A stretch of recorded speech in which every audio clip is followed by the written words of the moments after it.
$30 millones. No se rumorea ni un solo rumor en el Klondike. No es un titular exagerado diseñado para atraer clics. Según la afirmación de esta historia, es el valor estimado de una formación aurífera cartografiada escondida bajo el suelo del Yukón, lo que Parker Schnabel ha estado estudiando silenciosamente durante las últimas 2 temporadas. Y cuando su equipo finalmente procesó el material de la primera limpieza seria, en esa sección, los resultados fueron tan inesperados que incluso algunos de sus mineros más experimentados se quedaron atónitos en silencio, luchando por creer lo que estaban viendo. Lo que hace que este descubrimiento sea diferente de tantas historias dramáticas de Parker Schnabel no es simplemente el enorme número que se le atribuye. Es el enfoque que supuestamente lo llevó allí. En lugar de esforzarse más con máquinas más grandes, agregar más plantas de lavado o perseguir un gran volumen de producción, Parker eligió algo mucho menos dramático, pero infinitamente más exigente. Redujo el paso, confió en la geología, pasó meses observando el terreno e investigó pacientemente una sección que muchos otros mineros habían atravesado sin creer que merecía otra mirada. Durante meses Parker resistió la tentación de lanzarse a la minería a gran escala. Siguió reuniendo muestras, revisando mapas, comparando informes geológicos y permitiendo que la evidencia se acumulara de forma natural, en lugar de forzar una conclusión. A medida que llegaba cada nueva información, reforzaba el instinto de tranquilidad que se había ido fortaleciendo en su interior. Según las estimaciones analizadas por su equipo, esa extensión olvidada de tierra helada podría contener una zona de pago valorada en aproximadamente $307 millones oculta a la vista, mientras casi todos los demás buscaban en otro lugar. Esta es la historia detrás de esa notable afirmación. Es la historia de cómo Parker supuestamente reconoció pistas geológicas sutiles, que otros pasaron por alto lo que realmente puede estar sucediendo debajo de la superficie helada del Yukón, lo que las cámaras capturaron brevemente, sin explicar completamente, y por qué muchos creen que este descubrimiento podría remodelar el futuro de una de las operaciones mineras más exitosas jamás vistas en el Klondike. Los números son extraordinarios, pero el proceso detrás de esos números es lo que hace que la historia sea realmente fascinante. Para entender por qué esta posible zona dorada es tan importante, es importante comprender la posición en la que se encontraba Parker Schnabel al comienzo de la temporada. Durante años había construido lo que muchos consideran la operación minera de placer independiente más grande y eficiente en el Klondike. Varias plantas de lavado operaban simultáneamente, equipos altamente capacitados, trabajaban con notable precisión y cada etapa de producción funcionaba con la coordinación de una enorme máquina industrial que había sido refinada temporada tras temporada. La escala financiera de la operación de Parker había alcanzado niveles que pocos mineros independientes podían imaginar. Con los precios del oro subiendo por encima de los $3.500 por onza, cada limpieza exitosa tenía un enorme valor financiero, y cada onza adicional extraída del suelo valía más que en casi cualquier momento anterior de la historia del espectáculo.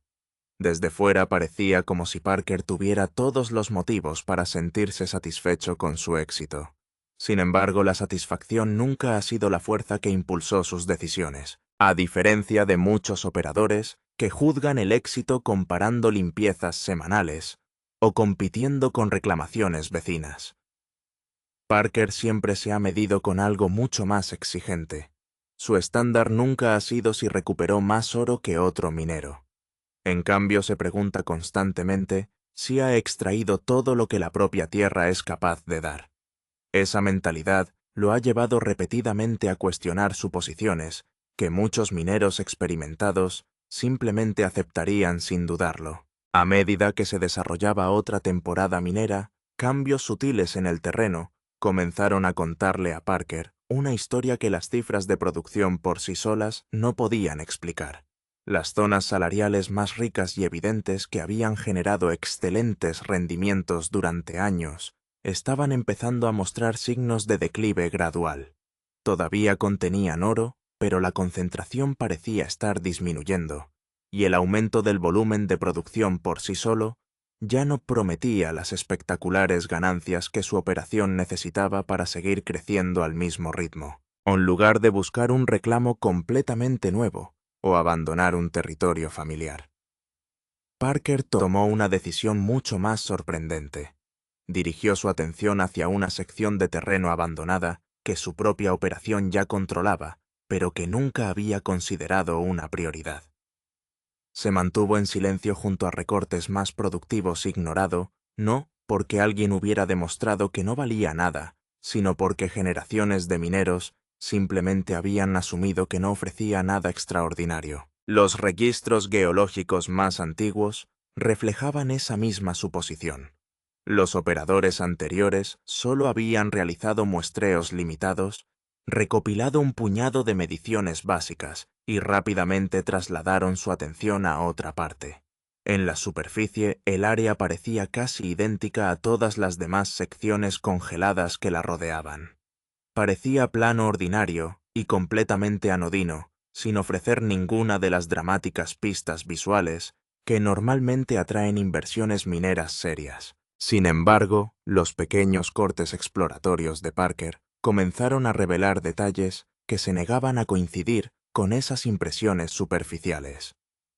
Debajo de la grava congelada el lecho de roca se comportó de manera diferente a las secciones cercanas, lo que sugiere una historia geológica mucho más complicada de lo que nadie había creído anteriormente.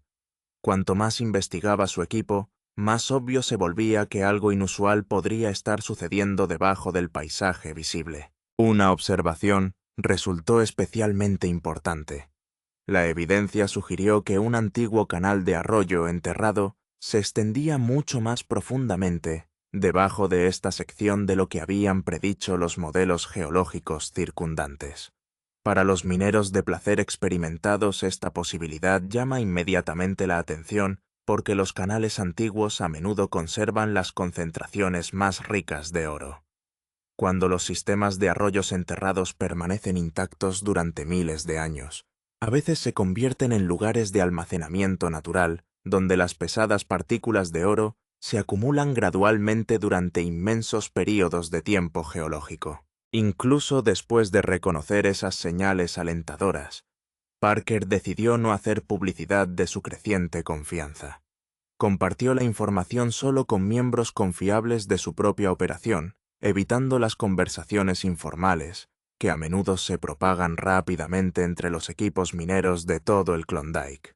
En lugar de hacer afirmaciones públicas audaces, continuó perforando recolectando muestras adicionales, refinando modelos geológicos y poco a poco logrando una comprensión mucho más clara de lo que realmente podría haber debajo del suelo helado. Para comprender por qué el valor estimado finalmente subió a $307 millones, es útil comprender los principios geológicos detrás de la propia minería de oro a placer.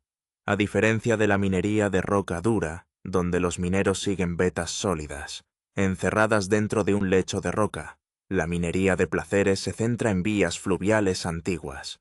El éxito depende de reconstruir cómo fluían los ríos y arroyos hace miles de años, e identificar los lugares precisos donde el agua en movimiento arrojó repetidamente el oro que alguna vez transportó río abajo. El oro posee una propiedad que da forma a todo lo relacionado con la geología de placeres. Es extraordinariamente denso, en comparación con la grava, arena y sedimentos que lo rodean, arrastrados por el agua que fluye. Si bien las corrientes de rápido movimiento pueden transportar temporalmente partículas de oro, en el momento en que esas corrientes pierden velocidad, la gravedad comienza a separar el material más pesado de todo lo demás. El oro se hunde rápidamente hasta llegar al lecho de roca, que se encuentra debajo, donde a menudo permanece intacto durante miles de años. Esos procesos no son acontecimientos aislados que ocurren solo una vez en la historia.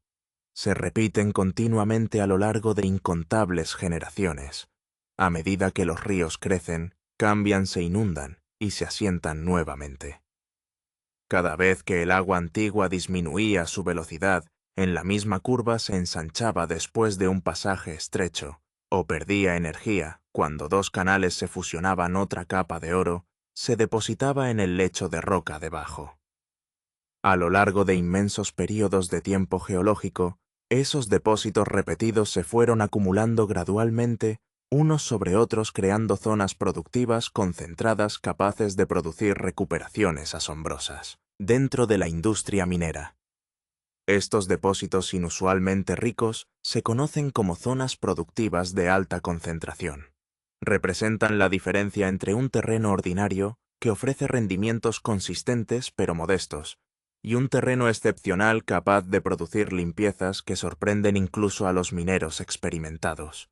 Descubrir uno puede transformar la economía de toda una operación, porque la concentración de oro recuperable es dramáticamente mayor que el material circundante. Según la interpretación geológica presentada en esta historia, el trabajo exploratorio de Parker sugirió que este canal antiguo en particular poseía una forma especialmente favorable.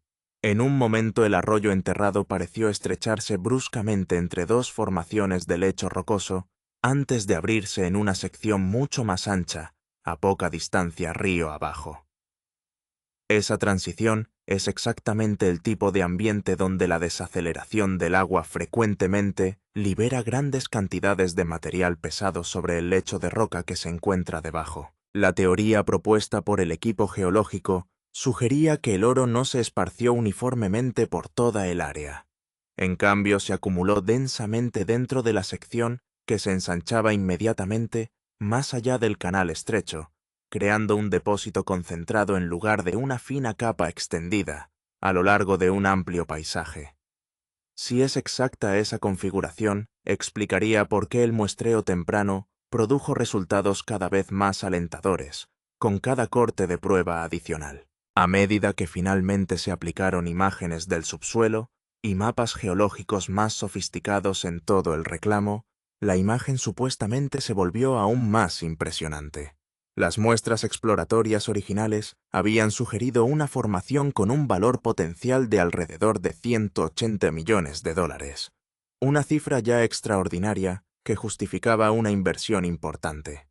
Sin embargo, el mapeo subterráneo más amplio indicó que el antiguo canal se extendía más allá de lo que se creía inicialmente y mantenía concentraciones de oro notablemente consistentes a lo largo de gran parte de su longitud recientemente identificada. Cuando los geólogos incorporaron las dimensiones ampliadas del canal enterrado, junto con las estimaciones de concentración revisadas, el valor proyectado aumentó dramáticamente. La interpretación actualizada sugiere un recurso estimado cercano a los 307 millones de dólares en lugar de los 180 millones originales. Según esa evaluación, el depósito parecía más ancho, más profundo en varios lugares, y considerablemente más grande de lo que habían indicado los primeros muestreos de superficie. Si la minería futura finalmente confirma estimaciones de esa escala, las implicaciones se extenderían mucho más allá de una sola temporada exitosa. Un depósito capaz de mantener una producción constante durante varios años podría proporcionar estabilidad a largo plazo a las operaciones de Parker y al mismo tiempo permitir una inversión continua en equipos, infraestructura y exploración. Que esas proyecciones resulten precisas en última instancia depende de la continuación de la excavación y la recuperación en el mundo real, pero la historia geológica detrás de la estimación ya se ha convertido en uno de los desarrollos más seguidos de cerca en las recientes discusiones sobre minería de Klondike. 307 millones de dólares en oro, o apilado confirmado por imágenes modernas que se encuentran bajo el suelo que controla Parker Schnabel. Pero saber que está ahí y llegar a él son dos problemas completamente diferentes: los obstáculos, las decisiones y el momento en que todo cambió. La operación de Parker es la que cuenta con más recursos en el Klondike. Esa no es una opinión. Esta es una descripción objetiva de lo que ha construido durante más de una década de reinversión agresiva. Cuando Parker identifica un problema, le ofrece el equipo adecuado, las personas adecuadas y el capital adecuado. Y el problema se soluciona. Pero la formación a la que ahora apuntaba Parker presentaba un desafío que el dinero por sí solo no podía resolver por completo. La sobrecarga que se encontraba sobre la zona de pago, en esta sección de su reclamo, era espesa significativamente, más espesa de lo que su operación normalmente retira planes de llegar a la grava de pago. Y el permafrost en esta área no se había descongelado previamente, de la misma manera que se había administrado el resto de su terreno activo, lo que significaba que el proceso de extracción iba a ser más lento, requeriría más equipo y consumiría más tiempo que un simple trabajo de eliminación de sobrecarga.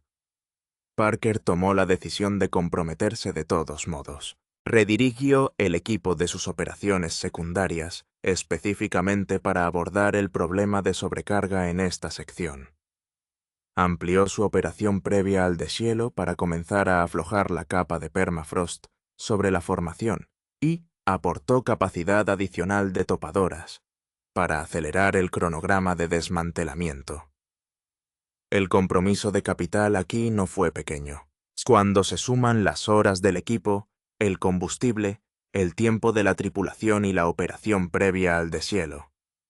Parker estaba haciendo una apuesta financiera sustancial en una formación que en ese momento aún no estaba probada a escala de producción. Los recortes de prueba fueron fuertes. La imagen fue convincente, pero una zona de pago no se confirma hasta que se pasa grava a través de una planta de lavado y se observa lo que sale de los rifles. Y luego la temporada empezó a retroceder. Las averías de los equipos en la operación de desbroce costaron días que Parker no tuvo de sobra. La operación previa al deshielo avanzó más lentamente de lo proyectado debido al contenido inesperado de hielo en la capa de permafrost sobre la formación. Y el clima del Yukón, que no negocia ni se preocupa por los descubrimientos geológicos de nadie, introdujo una presión en la programación que comprimió la ventana para ingresar a la zona de pago antes del final de la temporada. Hubo un momento genuino alrededor de 2/3 de la temporada donde la pregunta no era si la formación era real. La pregunta era si Parker iba a poder entrar antes de que el congelamiento cerrara todo. Su tripulación podía sentir la presión. El equipo de operaciones sabía lo que estaba en juego. Y Parker, hay que reconocerlo, no fabricó una confianza que no tenía. Le dijo a su gente dónde estaban las cosas.